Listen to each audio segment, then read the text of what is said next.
On t'a fait croire que les familles riches restent riches parce qu'elles ont de l'argent. C'est faux. Ou plus exactement, c'est une demi-vérité qui cache l'essentiel. Ce que tu vas découvrir dans les prochaines minutes, c'est ce que les familles riches transmettent vraiment à leurs enfants et que tu n'as probablement jamais reçu. Quelque chose d'invisible qui ne s'achète pas et qui explique pourquoi l'argent reste dans certaines familles pendant des siècles et disparaît dans d'autres en une seule génération. Il y a une phrase silencieuse que les enfants des familles pauvres absorbent sans qu'un mot soit prononcé. Cette phrase dit « Je suis quelqu'un pour qui l'argent est rare. Je suis quelqu'un qui doit se méfier. Je suis quelqu'un dont la place est en bas. » Et il y a une autre phrase, opposée, que les enfants des familles riches absorbent tout aussi silencieusement, à table, dans les conversations, dans les silences. Cette phrase dit « Je suis quelqu'un qui pense en décennies. Je suis quelqu'un pour qui investir est naturel. Je suis quelqu'un qui ne craint pas l'argent. » Aucune de ces deux phrases n'a été enseignée volontairement. Elles ont été transmises. Et c'est cette transmission invisible que nous allons démasquer aujourd'hui. Voici la vérité que personne ne t'a dite clairement. Quand une famille riche reste riche sur 3, 4, 5 générations, ce n'est pas une question de chance. Ce n'est même pas au fond une question d'argent. L'argent seul disparaît toujours.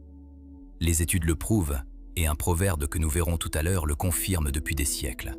Ce que les familles riches transmettent vraiment, c'est un héritage immatériel. Une manière de parler de l'argent, une posture face au risque, une vision du temps long, des codes appris à table, dans les conversations ordinaires, dans la façon dont les adultes réagissent à une bonne ou une mauvaise nouvelle financière. Cet héritage immatériel ne s'achète pas, il ne se trouve dans aucune école, il ne se lit dans aucun livre. Il se transmet par imprégnation, jour après jour, repas après repas, pendant toute une enfance.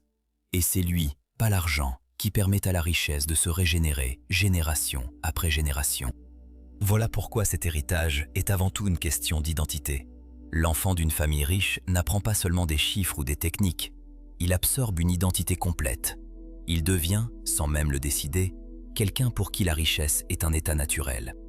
L'enfant d'une famille modeste absorbe l'identité inverse, tout aussi profondément, tout aussi silencieusement. Il devient quelqu'un pour qui l'argent est une source d'angoisse, une chose rare qu'il faut surveiller, un domaine où il ne se sent jamais légitime. La différence entre ces deux enfants n'est pas l'intelligence. Ce n'est pas le travail. Ce n'est même pas l'argent de départ. C'est l'héritage immatériel reçu ou non reçu. Et voici la bonne nouvelle, celle qui change tout. Cet héritage peut être créé consciemment, même si tu ne l'as pas reçu. Tu peux devenir le premier de ta lignée à le bâtir et à le transmettre. Pour comprendre la puissance de cette loi, regarde un proverbe qu'on retrouve dans presque toutes les cultures du monde. En anglais, on dit « des manches de chemise aux manches de chemise en 3 générations ».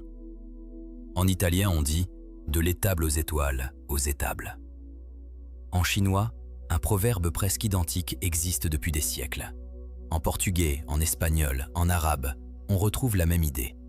Ce proverbe décrit un cycle implacable. La première génération bâtit la fortune à partir de rien. Elle travaille dur, elle se prive, elle crée la richesse. La deuxième génération, qui a vu ses parents bâtir, parvient à maintenir cette richesse. Mais la troisième génération, qui n'a connu que l'abondance, dissipe tout. Et la quatrième se retrouve à nouveau en manche de chemise, à recommencer de zéro.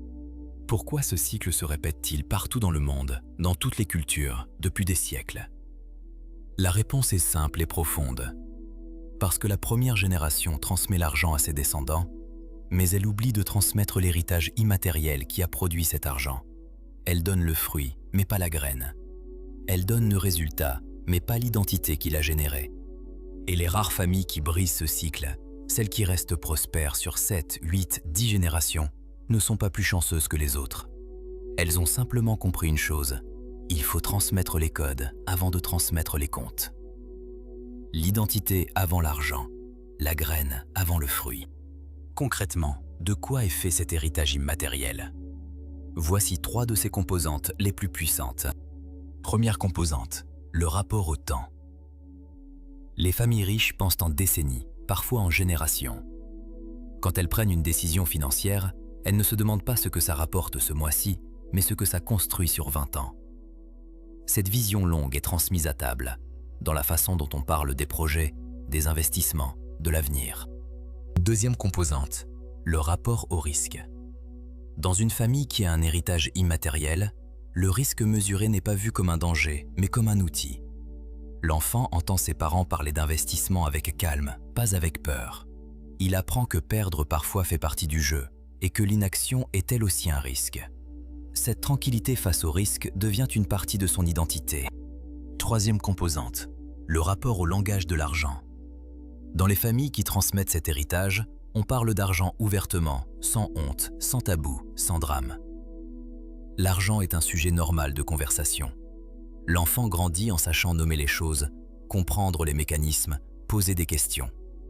Dans les familles sans cet héritage, l'argent est souvent un sujet de tension, de silence ou de honte, et l'enfant grandit en n'osant même pas y penser clairement.